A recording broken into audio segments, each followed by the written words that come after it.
Coach Gates can start that opening statement before moving on to questions. As the Witten family head men's basketball coach, first I want to say happy birthday to my guy. Happy birthday, man. We love you. Greg Hewlin, where you at? Happy birthday to you. Happy birthday to you.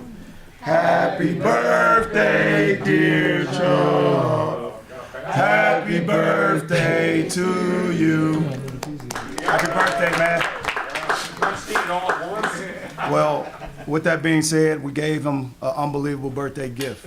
And my purpose and my aim is to try to deliver the best program that we possibly can with our staff, with our players, with our administration, and with our student body and community. I think that's what allowed us to win tonight. It was a game that had remnants of March. It was a game that I thought had minimal runs, which is seen in conference tournaments. That was a conference tournament game and a conference tournament feel. I thought the first half, we dug ourselves a hole. And when I say hole, we were down 3 points because we made mistakes and we gave up 5 points in the last couple seconds. And we can't put ourselves in that situation, especially with a game where you only saw a team with a 6-point lead and a team with a 4-point lead the entire way. But our guys regrouped, they challenged each other, and I'll tell you one thing, Nick Honor may not have been shooting the ball the way I know he has, but I know what has been taking place behind the scenes. And he's never stopped putting in the work. I want him to shoot more. I need him to be a little bit more selfish. I yelled, shoot it, and he shot it, so I'm glad you listened to him. I'm glad you listened to yourself. Trey Gomillion, I can't say enough about him. He'll be on our staff one day. I'm just being honest with you. He respectfully challenged me in my office and said, Coach, I'm ready to play. I gotta listen at that point, because when you teach your players to grow up and have man-to-man conversations, it may be uncomfortable and difficult, but they have to do it. And I thought he was able to do that, and to deliver 10 rebounds, 8 points, and make a significant difference in our team. He's what we've been missing, and we're happy that he's back, okay? The other thing is, I can't say it enough, but it was a team win, and I'm proud of our guys. Questions? Nick, how did it feel? It felt good. I mean, I'm just glad we got the 20 wins. I know that was a team goal for us. So, I mean, something I tried to work on, so I'm just glad to see it finally pay off. Nick, other than coach yelling "shoot it," I mean, was there a play design coming down, or was it kind of in your hands to make a decision? Not really. It was kind of like a switch. I got Tolu Smith on me. He kind of backed up a little bit because they're really like a pack-in team. So I just had to trust my jump shot, and it went in, so it was good. Nick, any hesitation when you see Tolu Smith coming at you? Seen a bucket. Nah, not really. Just been playing basketball a long time. Seen dudes like him. He's a great player. But nah, not really. Just whatever it took for us to win, I had to get it done today. So. Nick, you hit a game winner a couple of years ago against Georgia Tech, and another one against Zion Williamson's team in high school. Mm-hmm. Yeah. We've asked Dree this before, but what to you goes behind succeeding in a clutch? I think it's those times when you're not able to hit shots that makes it that much better. Kind of like Coach Gates said, I haven't really been shooting my capability. So, I mean, it's like you said, just staying with the work, and then eventually, something will happen. So. Dennis, you mentioned a team win. In overtime, it's Nick and it's Noah, who didn't start and hasn't been shooting great either. I mean, what's it say about just the balance you had back tonight? Well, I thought to get him back in double digits, he hadn't been playing the best basketball that I know he's been capable of playing.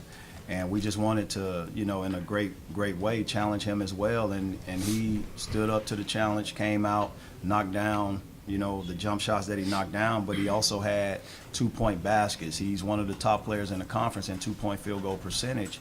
And I just don't want him to be a one-dimensional player. I know he has the ability to play and score inside out, but also a better rebounder, and that's what he was able to do. I thought he did a great job.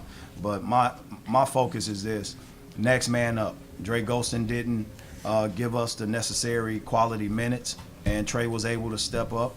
I didn't play Aiden Shaw tonight, but other guys were able to step up. Mavor Jacques was a significant piece of the puzzle tonight, and he gave us 2 extra possessions, and I thought that was crucial. It was very important. And to see the teammates cheer the way that they cheer for these guys, whenever someone steps up, make plays, that's what you need, and that's the spirit that we will continue to play with. Trey, first off, when was that conversation with Coach that you said, I'm ready to go?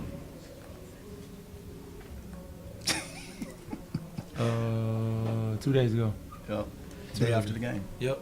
Day after the Auburn game, it was eating me He alive. called to me. Ain't that something?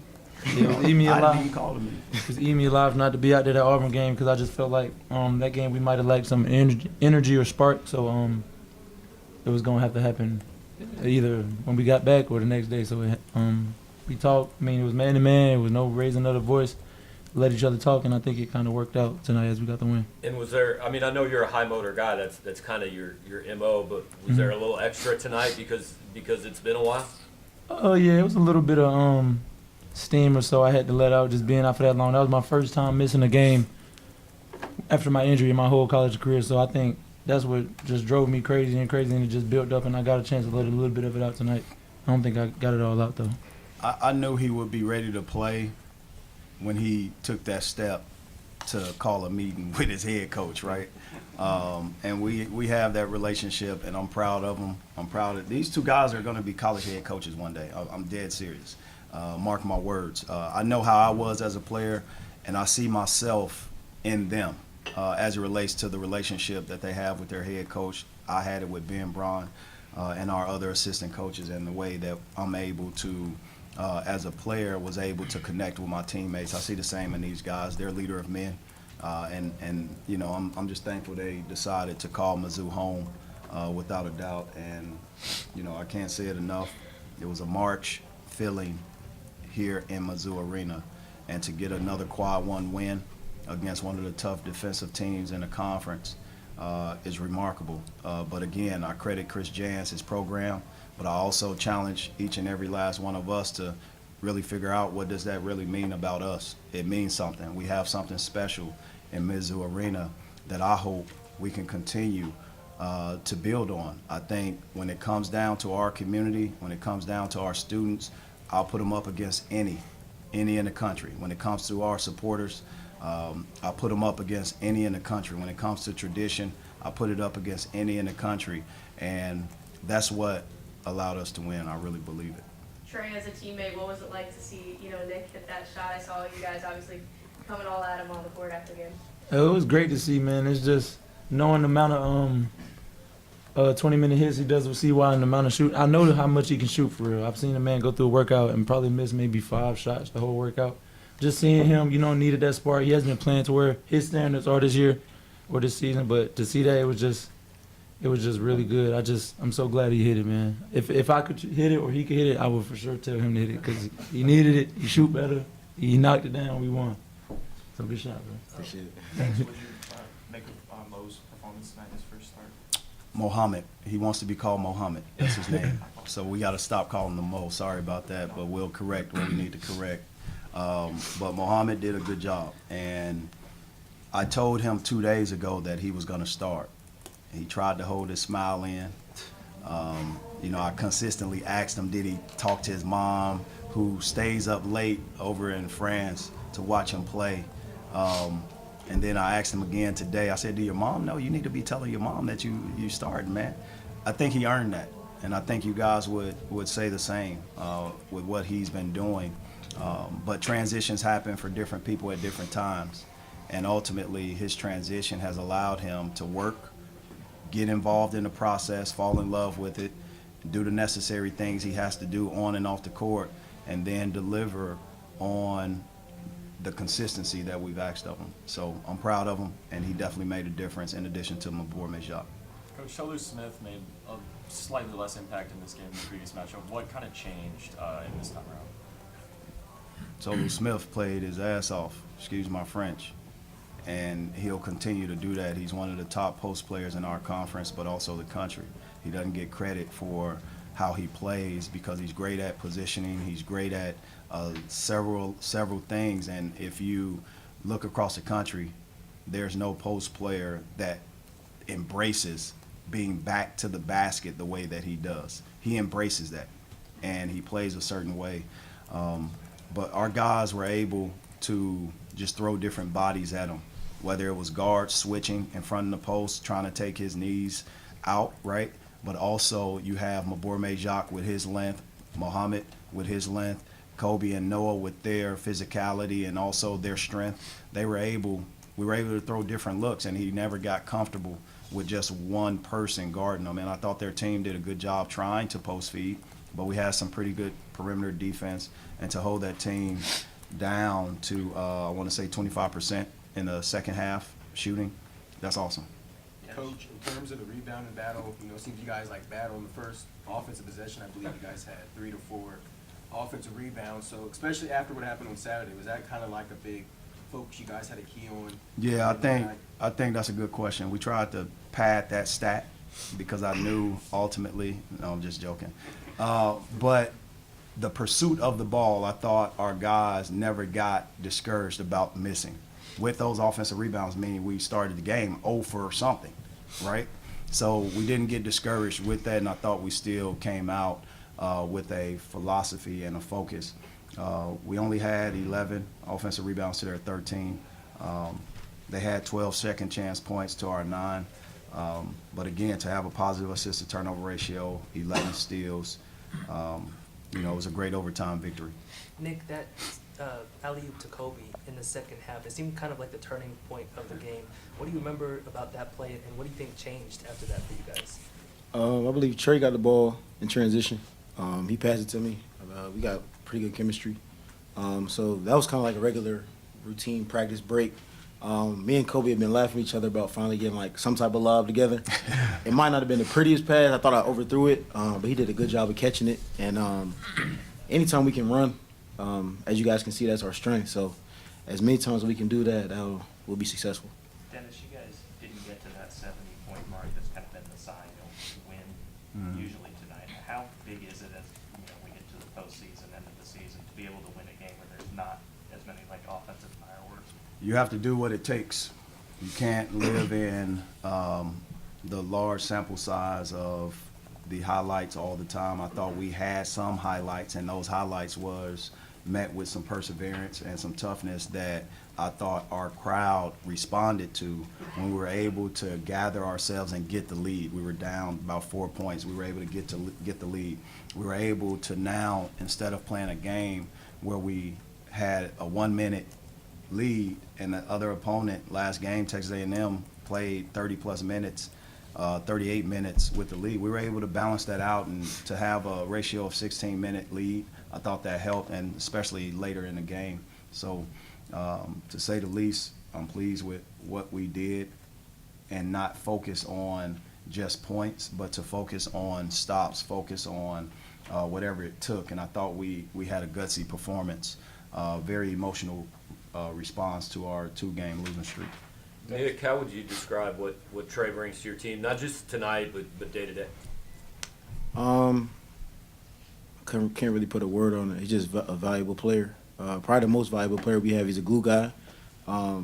He just does everything nobody else wants to do. It may not show up in the stat sheet every time. It did tonight, obviously, but he just brings a lot of energy, a lot of leadership. He's a veteran guy, and one of the best teammates I've ever had. So I don't think he gets enough credit, but I mean, you guys see, if you really watch the game, you can see the impact he makes. If I had to, let me say something real quick about Trey. If I had to, kind of gaze into the future, him being a head coach, he'll probably lead the country in technical fouls. He'll probably be very impatient. And it sounds like how I was as a player. That's how I was. I had to learn the docile sideline version of me now is what I've learned, how I've learned to manage, whether it's emotions and passion for every play. I've had to learn that and evolve. He'll evolve, but we don't need him to evolve anytime soon. He plays with a lot of passion, and that passion can be seen. It can be literally seen every step that he takes on that court. I have to continue to challenge him because he gets impatient sometimes because he wants instant results. but it's going to take somebody to appreciate what he does to understand that he'll have before he coaches a pro career. He'll have a pro career. It's going to take somebody to believe in him that he can make that impact regardless of the level, and I truly believe he can. Last question? Dennis, looking at the last couple minutes of regulation, do you think the team should have had it won at that point? So what we wanted to do, and I'll give you guys this, I thought we were going to foul up to. We wanted the last possession. And I told Kobe to make sure he fouled Tolu in that situation so we can come down and do what we needed to do, is just playing the analytics. And sometimes you have to play analytics. I did not want them to have the last possession. I wanted us to have it. So that foul was pretty much on time. They got deep post position. I said, Kobe, make sure you foul them. We could have easily just let them go, but that was by design, okay? Now, once you play analytics, you have to understand, you have to execute. I thought we had some looks. The ball went out of bounds. Once that ball went out of bounds, and Kobe hurts. I thought, and I challenged him, you cannot come over to the sideline, put your head down, okay? He was disappointed that he missed that baseline out of bounds layup. We gave them a different look. We knew that we had to extend them, offset their shell, so we put everybody on the far right wing. And that allowed a corner catch, that allowed an underneath basket, and we shifted them in an alignment that they've never seen. Kobe missed a layup, but how our players responded when he was down and out, he put both elbows on his knees and literally his head was down. That's discouragement, right? That's a guy that wants to win so bad that, you know, it hurts. But the way these guys responded top to bottom, they lifted his spirits, and we were able to then get out of that overtime and respond in a certain way.